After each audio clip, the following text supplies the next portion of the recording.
অল্প সময়ের মধ্যে আপনারা আমাদের তদন্ত কমিটি দেখবেন এবং আমরা আমাদের কিন্তু সামাজিক যোগাযোগ মাধ্যমে সেটি শেয়ার করব। এবং আমাদের একটি কন্ট্রোল রুম খুলে কিন্তু সেই নাম্বারটিও আমরা সামাজিক যোগাযোগ মাধ্যমে দিয়েছি। এবং আমরা এই নাম্বারটির মাধ্যমে কিন্তু বিভিন্ন যাদের আত্মীয় স্বজন মিস হয়েছে বলে যারা মনে করছেন তারা কিন্তু আমাদের কাছে ফোন দিচ্ছেন এবং আমরা তাদের তথ্য নিচ্ছি, তাদের ফোন নাম্বার সহ। আমরা মৃতদেহ যদি আমরা পাই ডুবুরিদের মাধ্যমে তাহলে আমরা তাদেরকে ইনফর্ম করব।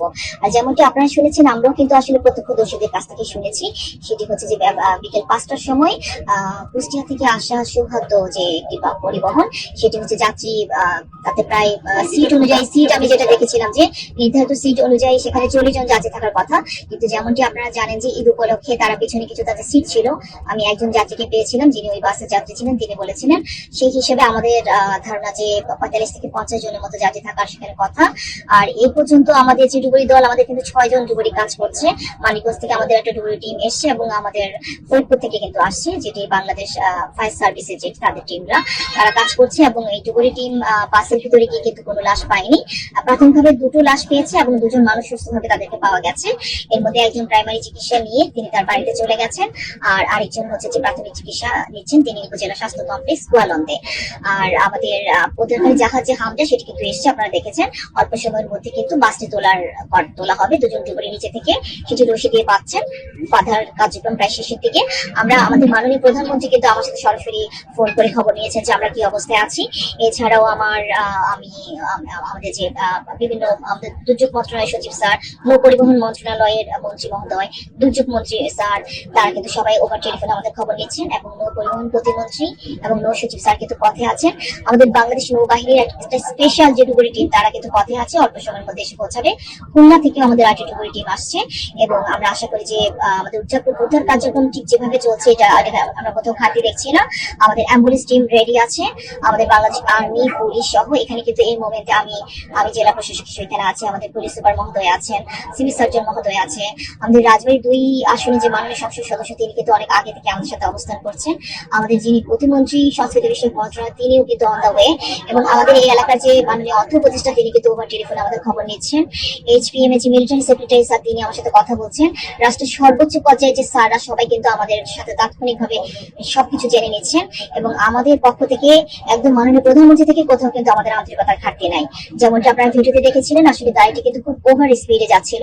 সে নিয়ন্ত্রণ, ভিডিওতে দেখা যাচ্ছে যে কোনোভাবে নিয়ন্ত্রণের মধ্যে ছিল না, যে কারণে সে ফেরিতে গাড়িতে না গিয়ে কিন্তু সেটি সরাসরি ওই পরিমাণে স্পিড নিয়ে কিন্তু নদীতে পড়ে গেছে। আমরা প্রাথমিকভাবে যে তদন্ত কমিটি জেলা পর্যায়ে থেকে আমি করার জন্য আমার অলরেডি নথিতে আছে, আমরা কাজ করছি। দেখছেন আমরা স্পটে আছি, আমরা নির্বাচিত কাজ করছি।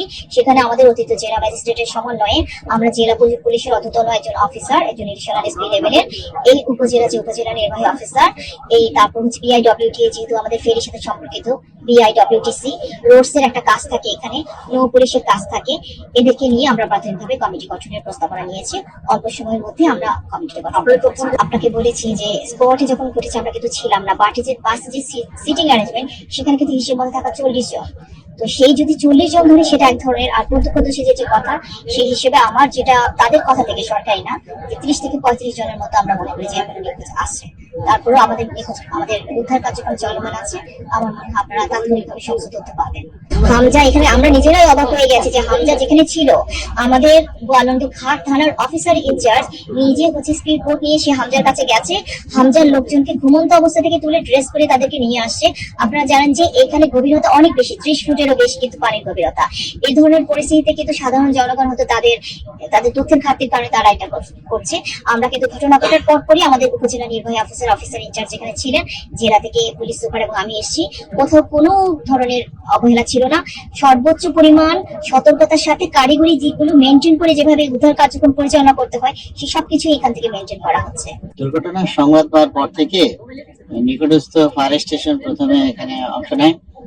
ঘটনার ভয়াবহতা এবং গুরুত্ব বিবেচনা করে আমাদের আশেপাশ থেকে আমাদের ডুবুরি টিম এখানে চলে আসে। 12 জন ডুবুরি উদ্ধার কাজে সরাসরি অংশ নিয়েছেন ফায়ার সার্ভিস থেকে।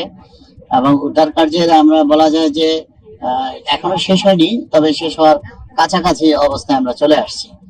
আশা করা যায় যে অল্প সময়ের মধ্যে বাসটাকে আমরা পানির উপরে উদ্ধার কাজে শেষ করতে সক্ষম হব ইনশাআল্লাহ। যতটুকু আমরা সংবাদ পাইলাম যে সৌহার্দ্য নামক একটা বাস কুমারখালী থেকে ঢাকা যাচ্ছিল। এই বাসটা ওই ফেরিতে উঠার জন্য, নামার জন্য আস্তে আস্তে নামতেছিল। সম্ভবত এটা নিয়ন্ত্রণ হারিয়ে সরাসরি ফেরিতে না উঠে পানিতে নদীতে পড়ে যায়। আশা করা যাচ্ছে যে পল্টনের কাছাকাছি আছে, এখন চূড়ান্ত উত্তোলনের জন্য অবস্থায় আমরা অপেক্ষা করছি।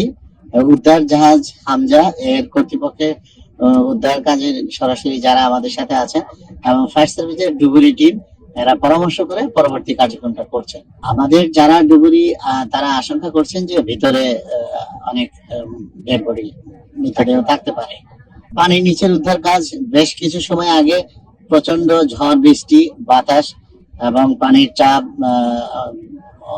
প্রতিকূল আবহাওয়া ছিল। এখন আবহাওয়া অনেকটা ভালো, আশা করা যায় যে বেশি সময় লাগবে না।